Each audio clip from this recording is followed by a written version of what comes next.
is your end! No! Please! Ah! The car was still moving when he opened the door and pushed me out. I hit the tarmac with my left shoulder first. The sound, I will never forget that sound. Not the scream of the tires, not the horns of the other cars, not even the way people started shouting in Yoruba and broken English from the roadside. The sound I will never forget is the silence that came after. The moment when everything went still and I was lying on the Lagos-Ibadan Expressway, blood on my palm, sand in my mouth, my white lace blouse torn at the sleeve, the blouse I had ironed that morning with so much care because I wanted to look presentable for his mother. His mother, that woman, I should have known. I should have listened when my own mother sat me down in her small parlor in Abeokuta, her wrapper tied high on her chest, her eyes carrying a kind of knowing that only women who have suffered can carry, and said to me, "Gina, that family is not for you." But I was 26, I was in love, and I was 3 months pregnant. My name is Gina Mensah, and this is the story of how I lost everything in one afternoon, and how God, in His own time, gave it all back with interest. Let me take you back to where it started. Not the expressway, not the car. It started 6 months earlier, on the day I walked into the Harrington family compound for the first time and felt in my chest not excitement, not joy, but a quiet, cold warning that I was too foolish to obey. Barry Harrington was the kind of man that made a poor girl forget her sense. He was tall in the way that makes a room feel smaller when he walks in. He had that deep voice, that calm confidence, and those hands, big, steady hands that held mine like I was something precious, like I mattered. I grew up in a 2-bedroom apartment in Accra with my mother, my younger brother Kofi, and a ceiling fan that only worked on its lowest speed. We were not poor in the way that people starve. We were poor in the way that you learn to be grateful for just enough. I went to a government school. I sold chin-chin on weekends to pay for my own lesson notes. I knew what it meant to want things and swallow that wanting quietly, because wanting loudly changes nothing when there's no money. So when Barry Harrington found me, really found me, looked at me like I was worth finding, something in me that had been folded up for a long time began to open. He came into the shop where I worked, a small fabric boutique on the high street. He was buying material for his sister's birthday. He asked my opinion. I gave it honestly. He laughed. He came back the next day. And the day after that. Within 3 months, he was calling me his woman. Within 5 months, he was talking about marriage. I was happy. Lord help me, I was so happy. I did not yet know about Sophia. Sophia Harrington did not like me from the first second her eyes landed on my face. I remember the day clearly. Barry had driven me to their family home in the estate. Big compound, black gate, 2 cars in the driveway, a house that announced money without shouting it. I wore my best dress, a deep green wrap dress that my friend Rita said made me look elegant. I had rehearsed what to say. I had prayed that morning. I was ready. I was not ready. Sophia opened the door before Barry even knocked. She stood there in a cream bubu, gold earrings, reading glasses pushed up on her head, and she looked at me the way a woman looks at a market stall that is selling something she did not come to buy. "So, this is her," she said. Not hello, not welcome, just "so, this is her." Barry smiled, squeezed my hand. "Mom, this is Gina. I told you about her." "You told me many things," Sophia said, and stepped aside to let us in. The parlor was cold from the air conditioning and decorated with the kind of furniture that is meant to impress visitors. Framed family photos on the wall, a large portrait of Barry's late father in full traditional atala. Everything in that house said, "We are somebody." And everything about the way Sophia looked at me said, "And you are not." We sat. She brought out a tray of drinks that a house girl carried in, and she sat across from me, legs crossed, eyes steady, and began what I can only describe as an interview disguised as conversation. Where did you say your father works? He passed away, ma, when I was 12. A pause. And your mother? She sells provisions in Medina Market. Another pause, longer this time, the kind of pause that is doing a lot of work. And you, what do you do again? I work at a fabric boutique, ma, but I'm also studying part-time for my degree in fabric boutique, she smiled, but her eyes did not. How lovely. I felt Barry's hand tighten on my knee under the table, a warning or maybe an apology. I was not sure which. That visit lasted 1 hour. Sophia talked mostly to Barry. She asked me 2 more questions, both of which were really just one question dressed in different clothes. Why are you here? And why do you think you are enough for my son? When we got back into the car, I stared out of the window and said nothing for a long time. Barry said, she just needs time. I wanted to believe him. But Sophia Harrington was not a woman who needed time. She was a woman who had already decided. And women like that, women with money and a cold kind of pride, do not change their minds. They simply wait for the right moment to act. 3 months later, I discovered I was pregnant. I told Barry on a Tuesday evening, sitting on the edge of his bed, my hands shaking as I held the test. He stared at it. He was quiet for too long. Then he said, we'll figure it out. Not, I'm happy, not, this is good news, just, we'll figure it out. Like I was a problem, like the baby growing inside me was an equation he had not budgeted for. I told myself it was shock. I told myself he needed time. What I did not know, what I had no way of knowing, was that the same afternoon I found out about the pregnancy, Barry was sitting in his mother's parlor and Sophia was sliding a photograph across the coffee table toward him, a photograph of a woman. Her name was Dora. Her father owned 3 filling stations and a logistics company. She had studied abroad. She wore her hair natural and her smile like a trophy. And according to Sophia Harrington, she was everything I was not. I found all of this out later, much later. First, I had to survive the road. If you have ever loved someone and caught them lying to your face, you know the exact feeling I am talking about. It is not anger, not at first. It is something quieter and more devastating than anger. It is the moment your body understands something that your heart has not yet accepted. Like a light switching off in a room you thought was safe. I started noticing the signs in small ways. Barry began coming home late and offering explanations before I even asked for them. That is always how you know, when someone starts explaining things you haven't yet questioned. He started taking calls in the bathroom. He started being extra kind to me in a way that felt like guilt wearing a good shirt. I asked him once, directly, is there someone else? He looked me in the eye. He took my hand. He said, Gina, how can you ask me that? You are carrying my child. I believed him. God forgive me, I believed him. It was my friend Rita who told me the truth. Rita, who worked at a salon near the estate, who heard things because women in salons always hear things. She called me on a Thursday afternoon, her voice low and careful. Gina, I don't want to be the one to tell you this, but you are my person, so I have to. She told me about Dora. She told me that Sophia had been organizing meetings between Barry and Dora for weeks. She told me that there was already talk in certain circles about a wedding, not my wedding, Dora's wedding, to my Barry, to the father of the child in my womb. I sat on the kitchen floor after that call, just sat there. The tiles were cold under me. The tap was dripping. Somewhere outside, a car alarm was going off and nobody was dealing with it. And I sat there and I felt my whole world rearrange itself into something I did not recognize. By the time Barry came home that evening, I had cried myself dry. There were no more tears, just a terrible glassy calm. I asked him again. I told him what I knew. He did not deny it this time. What he said instead was worse than any lie.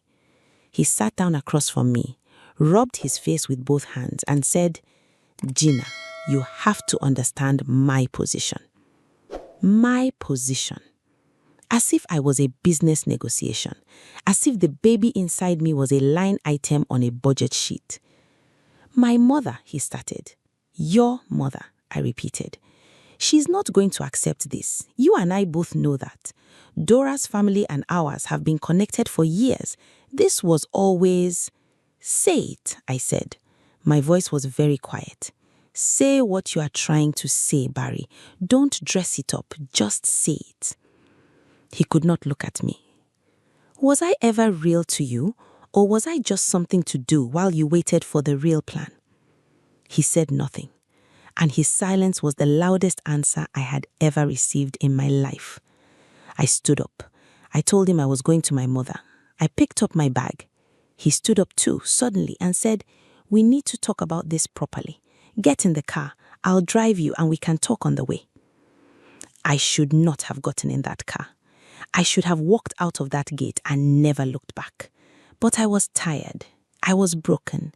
I was 3 months pregnant, and the father of my child was sitting there asking me to just talk. And some stupid, faithful, hopeful part of me still thought that talking could fix this. So I got in the car. And that is how I ended up on the Lagos-Ibadan Expressway, bleeding on the tarmac, watching his tail lights disappear into the traffic.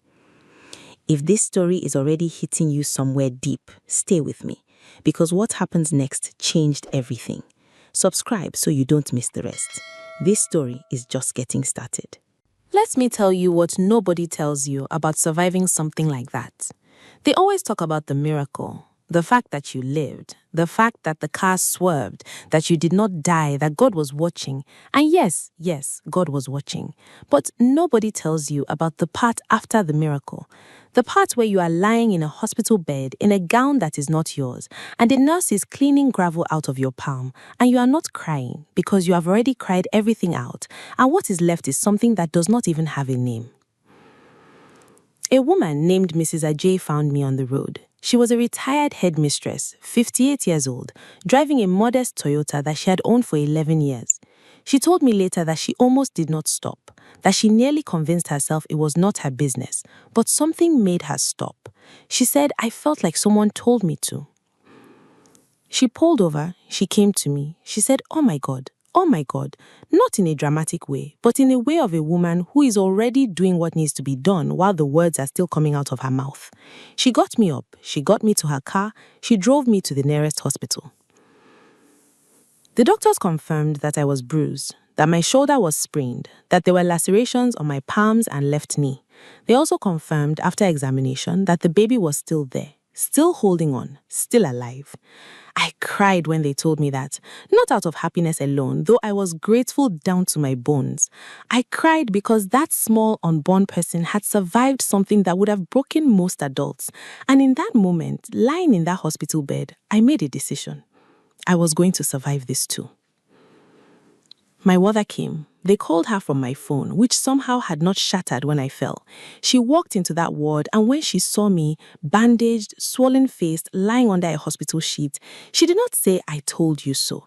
She is not that kind of woman. She just sat beside me, took my unbandaged hand in both of hers, and held it. She held it the way you hold something you almost lost. She stayed the whole night. In the morning, she asked me only one question. "What do you want to do?" I told her I wanted to disappear for a while. I wanted to go somewhere Barry could not find me, somewhere Sophia could not reach me, and I wanted to have my baby in peace and figure out what came next. My mother nodded. She knew people in Kumasi. Her cousin had a small house. There was a clinic nearby. It was quiet. It was safe. "Then that is where we go," she said. We left 3 days later. I did not tell Barry. I did not tell his family. I blocked every number connected to the Harrington household, and I left Lagos like a woman who was done with a chapter. Not defeated, but done.